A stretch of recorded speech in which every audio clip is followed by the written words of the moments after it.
नमस्कार, आप देख रहे हैं एटीवी भारत। आज के कार्यक्रम में हमारे साथ बातचीत करने के लिए मौजूद हैं 4 राज्यों के गवर्नर रह चुके सत्यपाल मलिक। और सबसे खास बात, सत्यपाल मलिक जम्मू कश्मीर के आखिरी गवर्नर थे 2018 से 2019 के बीच में। और सत्यपाल मलिक जी को उनकी बेबाकी के लिए जाना जाता है और अक्सर वो अपनी स्टेटमेंट से सुर्खियां बटोरते हैं। तो आइए आज उनसे बात करते हैं। बहुत बहुत शुक्रिया सत्यपाल मलिक। सर, मेरा आपसे पहला सवाल यही है कि अभी पिछले महीने आपकी सिक्योरिटी को डाउनग्रेड किया गया, क्या उसको इस चीज से लिंक किया जा सकता है कि शायद आपका किसानों के मुद्दे पे बोलना, और उसके बावजूद जब आप गवर्नर भी रहे, आप गोवा में भी गवर्नर रहते हुए आप अक्सर बात करते थे कि गोवा में काफ़ी करप्शन है।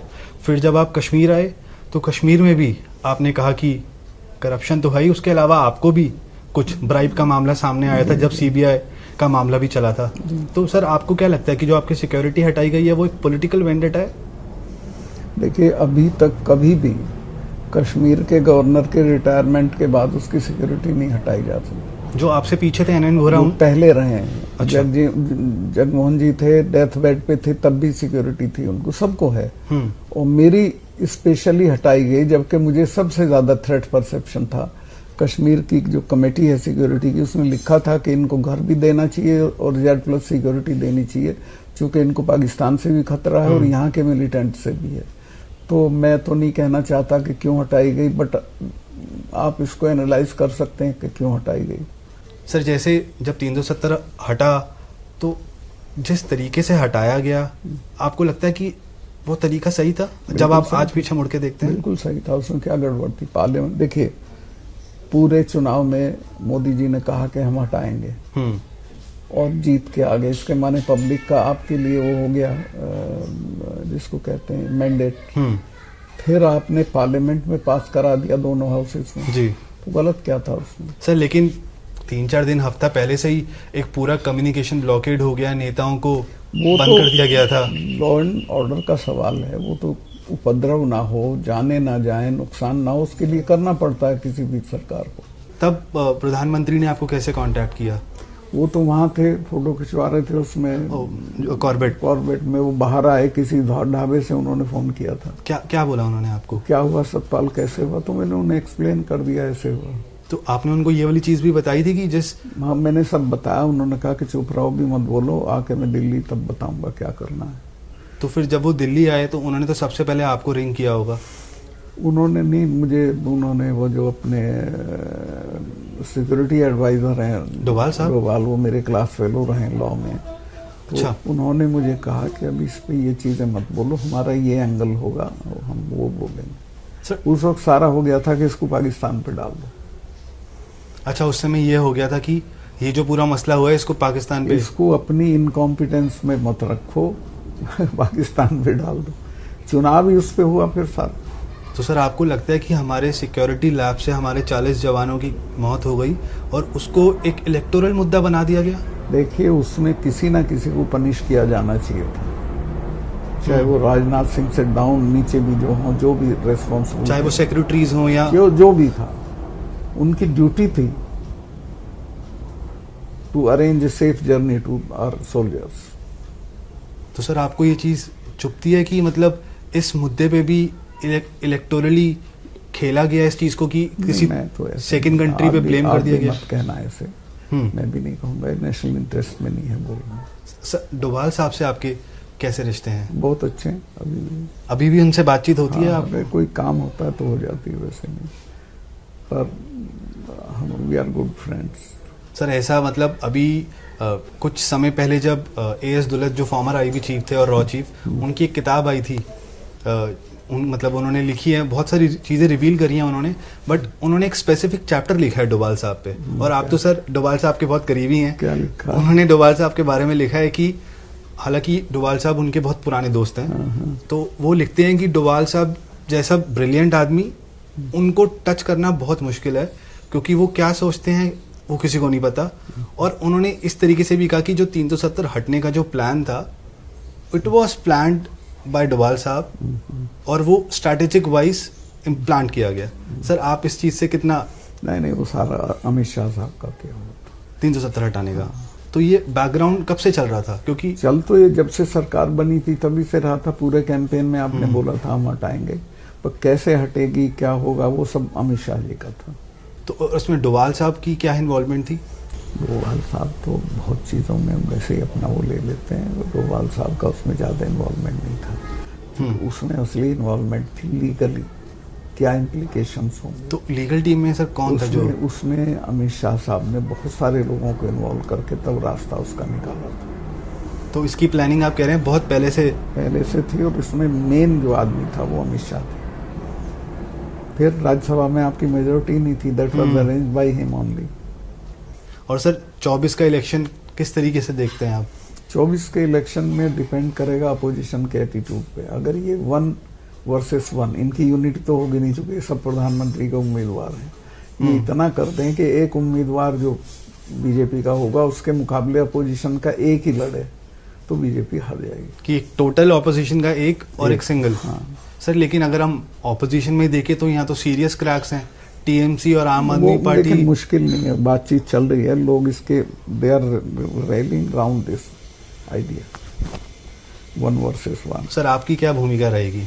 मेरी तो कुछ नहीं है, जो दोस्त लोग हैं उनसे बात कर लेता हूँ कभी कभी। क्या एक्टिव पॉलिटिक्स में? हाँ, कैंपेन में रहूंगा। मैं चुनाव नहीं लड़ूंगा, बट इलेक्शन नहीं लड़ेंगे आप? कैंपेन में रहूंगा। किसके लिए करेंगे सर कैंपेन? जो बुलाएगा उसके लिए। आप सर हमेशा किसानों के हित की बात करते रहे तो हैं। मैं इसी में अखिलेश, जयंत, इन लोगों की मदद करूंगा। और किसी स्टेट में भी हुड्डा की करूंगा। और किसी स्टेट में भी आम आदमी पार्टी? हरियाणा, राजस्थान। अच्छा, तो सर किसानों का मुद्दा क्या खत्म हो गया? कभी खत्म नहीं होगा जब तक किसान एमएसपी पे तो कोई कुछ नहीं कर रहे हैं, लोग बेईमानी कर रहे हैं। बल्कि सर जब आप मिलने गए थे प्रधानमंत्री जी से तो तब भी आपने बहुत सारी सुर्खियां बटोरी थी कि आपने बोला था कि आपने उनको अपनी पूरी बात बताई कि हमें किसानों से पंगा नहीं लेना चाहिए, क्योंकि बहुत सालों से वो पीड़ित लोग हैं, उनको एमएसपी नहीं मिलती है, तो कानून आना चाहिए। क्योंकि आपने अपने पुराने इंटरव्यूज में ये भी कहा है कि जब प्रधानमंत्री मोदी गुजरात में चीफ मिनिस्टर खुद लिखा था एमएसपी के लिए, तो उन्होंने खुद वो रिकमेंडेशन देते थे कि एमएसपी लानी चाहिए। बट ऐसा क्या हुआ कि जब वो नेशनल पॉलिटिक्स में दिल्ली के बारे में लोहिया ने कहा है कि दिल्ली एक वेश्या की तरह है, वो आदमी को बदल देती है। यहाँ आने के बाद आदमी जैसा होता है वैसा नहीं रहता है। तो सर आप प्रधानमंत्री मोदी जी को आप कब से जानते हैं? मतलब आपकी उनसे? मैं तो उनका प्रशंसक था जब वो गुजरात में थे। आपकी पहली मुलाकात कब हुई थी उनसे? बहुत दिन पहले, नेशनल कमेटी में होती थी जब भी वो आते थे। आज से 20-22 साल पहले? नहीं 20-22 तो नहीं, 10-15 साल पहले। तो तब के प्रधानमंत्री मोदी और बहुत धरती आसमान का फर्क। क्या मेन फर्क है? यहाँ के आदमी भाई एब्सोल्यूट पावर हो गई, यहाँ मेजोरिटी की सरकार है। मेजोरिटी की है, केंद्र की है, सब स्टेट आपके नीचे हैं, तो आप में एक इनबिल्ट एरोगेंस आ जाती है।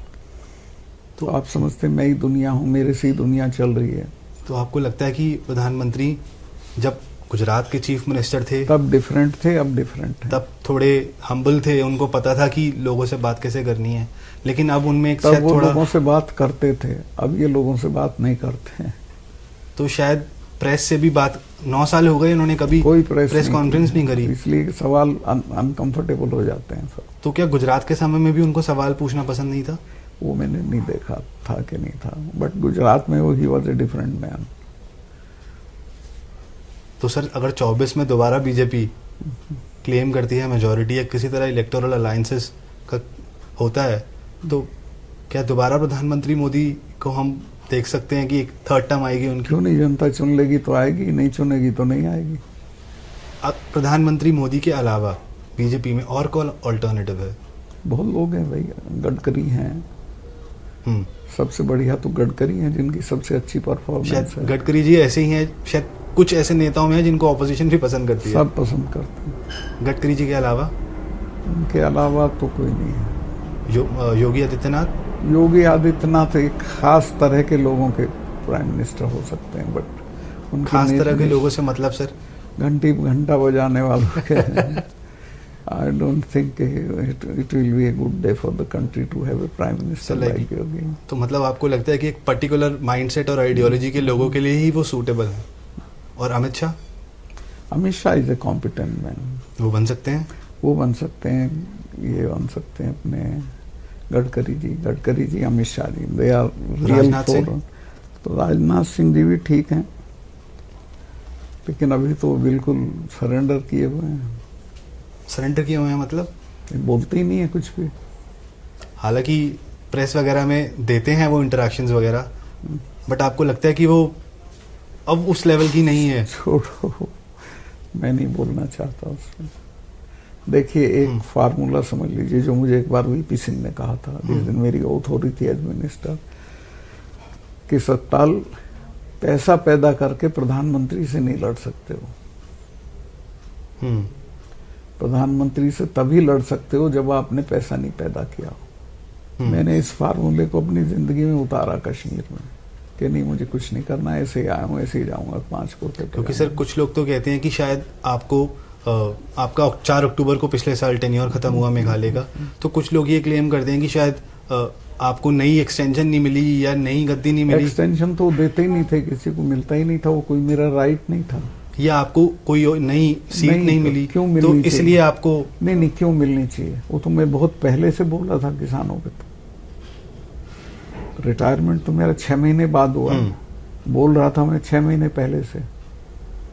देखिए, मैं किसान पॉलिटिक्स से निकला हूँ, चरण सिंह के साथ काम किया है, वो मेरे वर्गों के लोग हैं, और मुझे ये था कि मैं इनके लिए नहीं बोलूंगा तो मेरा लानत है गवर्नर होना, इसलिए बोल रहा था। तो सर आपने, मुझे याद है आपने 2004 में पार्टी ज्वाइन करी थी, बीजेपी, जब अटल जी की सरकार हुआ करती थी। जी। तो अटल जी से भी आपके अच्छे संबंध रहे होंगे? अच्छे थे जी हाँ। तो अटल जी में और प्रधानमंत्री मोदी में धरती आसमान के फर्क है। He was a very liberal man, और वो कोई रंजिश नहीं रखते थे किसी से। क्या वो सबसे बातचीत करते थे? सबसे बातचीत को तो दूसरी तरह के अजात शत्रु कहते थे लोग उनको।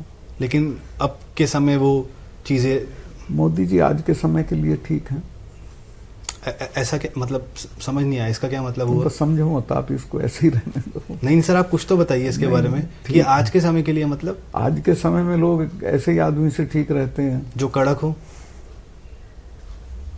और कड़क होना एक चीज है और वेंजेंस वाला होना एक चीज है।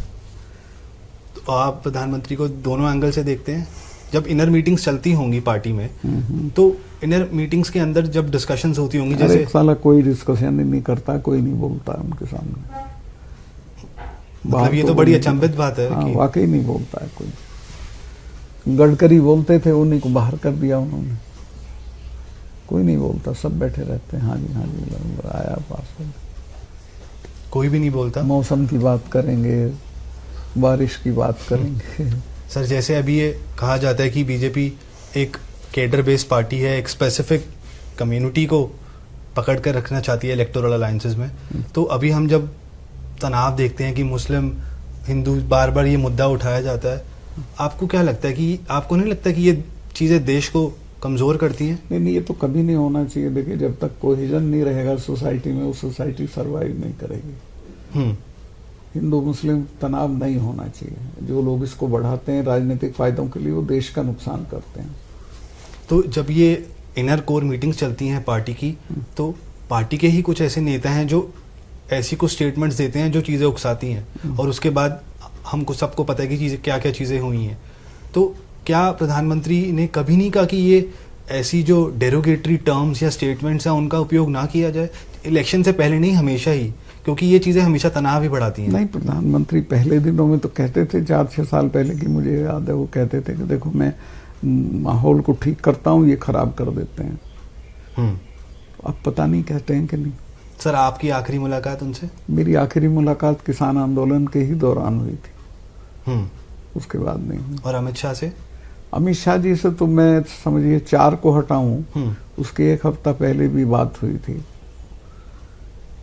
क्या बातचीत थी? नहीं, वो तो मैं वहां जा रहा था एक चौधरी छोटू राम संबंधित मीटिंग में रोहतक, उसके बारे में हुई थी। उन्होंने कहा कि नहीं आप उसमें मत जाइए। मगर ठीक है, सब नहीं जाने का। सर शायद कल, मैं इसलिए कह रहा हूं क्योंकि कल कांग्रेस हेडक्वार्टर्स में जो प्रेस कॉन्फ्रेंस हुई, उसमें कांग्रेस ने ये सवाल उठाया कि सत्यपाल मलिक जी ने इस चीज के बारे में सवाल उठाया, तो शायद पार्टी को भी, भारतीय जनता पार्टी को इस पे संज्ञान लेना चाहिए। उन्होंने लिया संज्ञान। आपको शायद सीबीआई से भी बुलाया था आपको? आपकी मैंने उनको भी बताया कौन कौन लोग इन्वॉल्व थे इसमें। सर अब जैसे आप लोकल नेशनल पॉलिटिक्स डोमेन में आप आते हैं तो जो पूरी राहुल गांधी की डिस्क्वालिफिकेशन हुई, उसके अलावा जैसे हमने देखा संसद में उनको बोलने नहीं दिया गया। सबसे गलत काम था वो। पार्लियामेंट्री सिस्टम में उनका ये अधिकार था कि अगर उनके खिलाफ कोई लोग बोले हैं तो उनको जवाब देने का और एक्सप्लेन करने का अधिकार था, जो स्पीकर ने अलाउ नहीं किया। That was very very very wrong. तो सर मैं ये मतलब अगर आप किसी पे आरोप लगाते हैं तो सामने वाले को बोलने की भी एक इजाजत होनी चाहिए। Exactly. तो आप तो sir leadership, BJP top leadership के इतने साल साथ में रहे हैं, आपके मोदी जी के साथ इतने अच्छे संबंध रहे हैं, अमित शाह के साथ तो आपके अभी भी सबसे अच्छे संबंध रहे हैं आपसे। आपको ऐसा क्यों लगता है कि अचानक से ये ट्रांसफॉर्मेशन आया 24 से पहले जब लोकसभा चुनाव आने वाले हैं, कि अचानक से ऑपोजिशन को तोड़ने की कोशिश करी जा रही है? ये मैं कैसे बता सकता हूँ, मैं तो सिस्टम में हूँ नहीं, मुझे कोई अंदाज नहीं है क्या मानसिकता है, कैसे कर रहे हैं, क्यों कर रहे हैं। नहीं सर, आप मतलब आप 40 साल से एक्टिव पॉलिटिक्स में हैं। ये कैसे बता सकता हूँ उनके जहन में क्या है जब वो इस तरह के काम कर रहे हैं, गलत कर रहे हैं वो। मैं तो क्या उनका खामियाजा 24 में उनको भुगतना पड़ेगा? सबको भुगतना पड़ता है। अडानी मुद्दे पे सर आप, अडानी मुद्दा तो has gone deep down like Bofors. आपको लगता है कि लोगों के जहन में जा चुकी है वो बात? अंदर तक चला गया। अभी मैं एक गीत सुन रहा था, एक लड़की मौर्या करके गा रही थी, गांव की मीटिंग थी दलितों की, उसमें गा रही थी कि ये चाय वाला है ना गाय वाला है, अंबानी अडानी का ये लगता साला है, इसने देश बेच डाला। अगर लोकल लेवल पे ये फोक सॉन्ग्स हो जाएंगे तो इसका क्या मतलब है? It has gone deep down. तो क्या जब 2024 के चुनाव लड़े जाएंगे लोकसभा के, तो आपको लगता है कि ये एक मुद्दा सबसे बड़ा मुद्दा होगा? क्योंकि पीएम एक्सप्लेन नहीं कर पा रहे, बोल नहीं रहे हैं, कुछ कह भी तो नहीं रहे वो। पीएम कहाँ कह रहे हैं कि मेरा कोई रिश्ता नहीं है इनसे। वो जो 20,000 करोड़ का उठाया इसने राहुल ने, उसका कोई जवाब देना चाहिए। कहाँ से आया वो, किसका रुपया था? सर ये जो ब्राइब का मामला आया था कि 2 फाइलें हैं आपको क्लियर करने, फाइलें नहीं थी, 2 मामले थे जो मैंने कैंसिल कर दिए थे, पर मुझे बताया गया कि उनमें बहुत बड़े पैमाने पर रुपया इन्वॉल्व था। आपको 300 करोड़? मुझे नहीं किसी ने ऑफर किया, ना किसी की हिम्मत थी, लेकिन पर मुझे ये बताया गया सेक्रेटरीज ने, और उन्होंने बताया कि साहब इसमें इतना मिल रहा था जो उसको वो कर रहे थे मामले को परस्यू। तो वो क्या उसमें, जैसे आपने पहले भी कहा, डॉक्टर राम माधव की इन्वॉल्वमेंट थी? 100 बार कह चुका मैं, कितनी बार कहलवाओगे आप?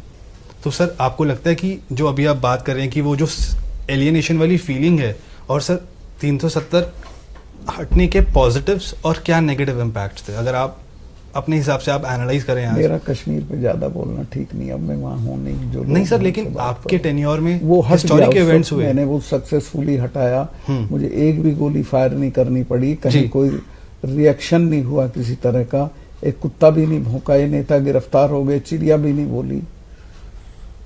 क्या सर 370 का जब हटाया और जब उसको यूटी में बदला गया, क्या वो सही कदम था?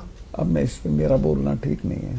नहीं सर, आप तो इस चीज के तो पक्ष में थे ही कि 370 हटना चाहिए। इस पे मेरा बोलना ठीक नहीं है। सर अगर हम थोड़े पन्ने पलट के देखते हैं तो मुरली मनोहर जोशी जी को भी अभी सरकारी बंगला अपॉइंट किया हुआ है, बहुत लोगों को, और उसके गुलाम नबी आजाद साहब की, अब तो वो पार्लियामेंटेरियन भी खैर नहीं है, लेकिन उसके बावजूद भी उनको बंगला मिला हुआ है। अडवाणी जी को भी अभी बंगला मिला हुआ है, बट आप तो सर वेटरन हैं, उनको दे दें तो कोई बात नहीं है।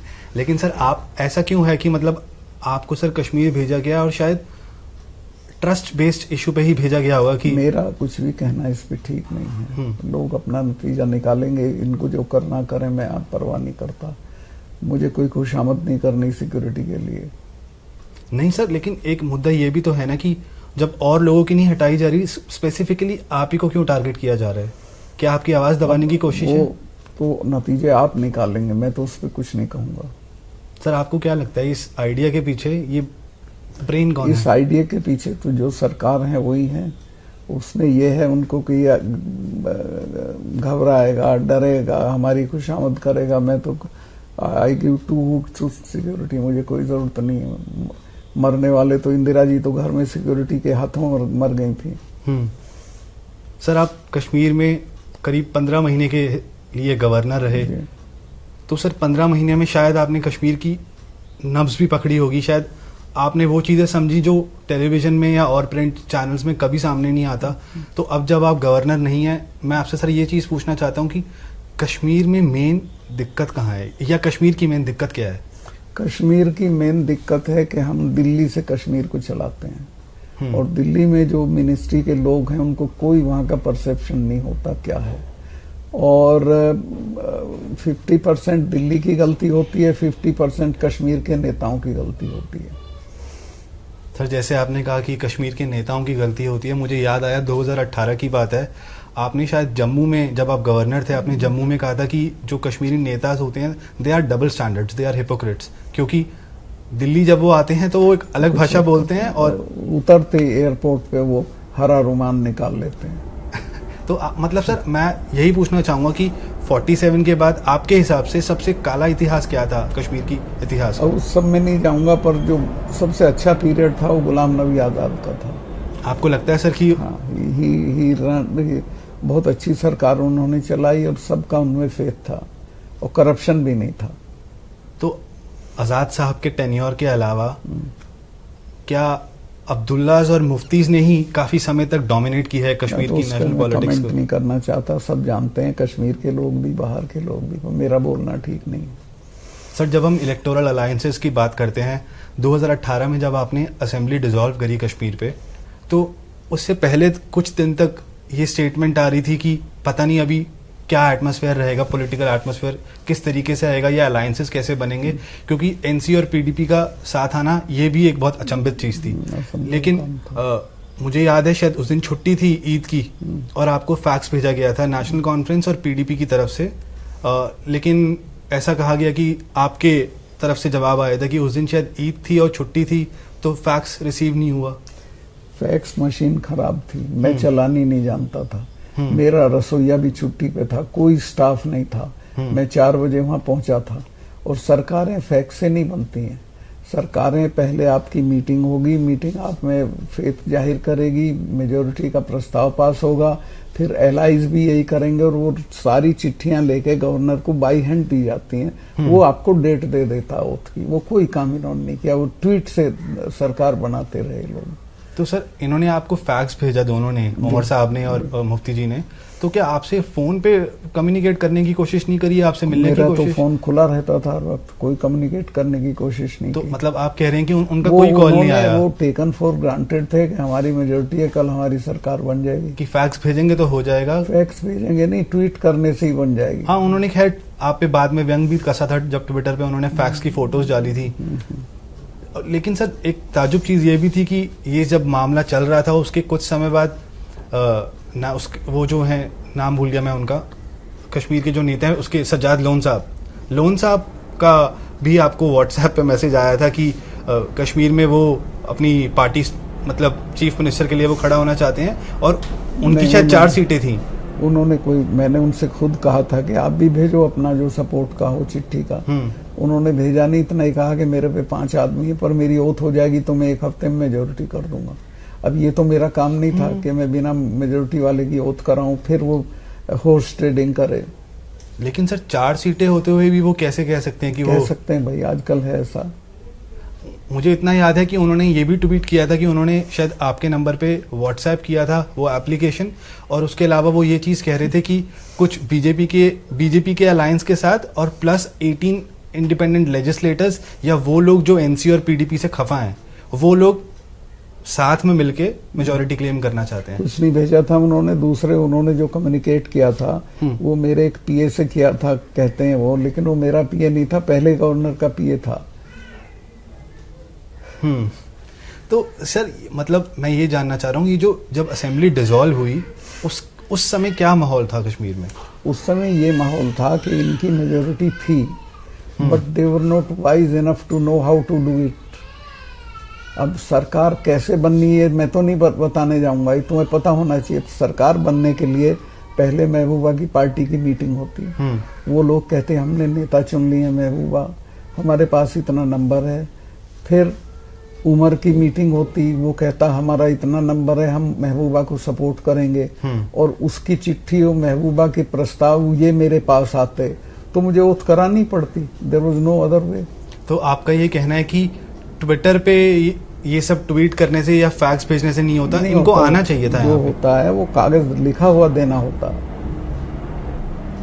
सर आपके मतलब पर्सनल रिलेशंस जब आप गवर्नर थे कश्मीर में, आपके महबूबा मुफ्ती जी और ओमर अब्दुल्ला से कैसे रिश्ते थे आपके? एक्सीलेंट, दोनों के घर होके आए मैं प्रोटोकॉल तोड़ के, जबकि जाता नहीं है गवर्नर किसी के घर।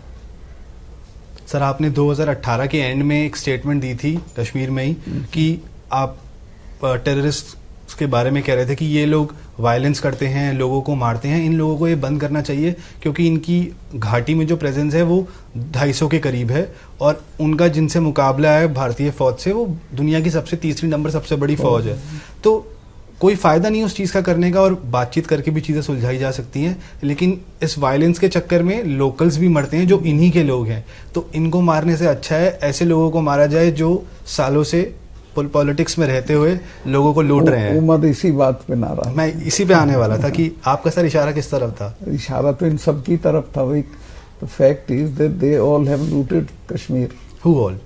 लीडर्स जिनकी सरकारें leaders? रहीं, जिनकी सरकारें रहीं। सर कुछ नाम तो बताइए। नहीं, मैं नाम नहीं बता सकता। लोगों को पता है कि परसेप्शन है वहाँ के नेताओं ने हमारा सब लूट के खा लिया। तो सर अगर हम एक नैरेटिव देखें, जैसे आपने शुरुआती में ही कहा कि कश्मीर को दिल्ली की निगाह से देखा जाता है हमेशा, तो अगर हम 47 के बाद से बात करते हैं, एक्सेशन की बात करते हैं, फिर हम 53 की बात करते हैं जब शेख अब्दुल्ला को अरेस्ट किया गया, उसके बाद इंदिरा और शेख अब्दुल्ला साहब का एकॉर्ड हुआ, लेकिन ऐसा कहा जाता है कि 53 के बाद से ही ऑटोनॉमी घटनी शुरू हो गई थी, लेकिन वो पूरा चैप्टर 2019 के एब्रोगेशन के बाद बंद हो गया। फिर एक नया इतिहास स्टार्ट हुआ कश्मीर का।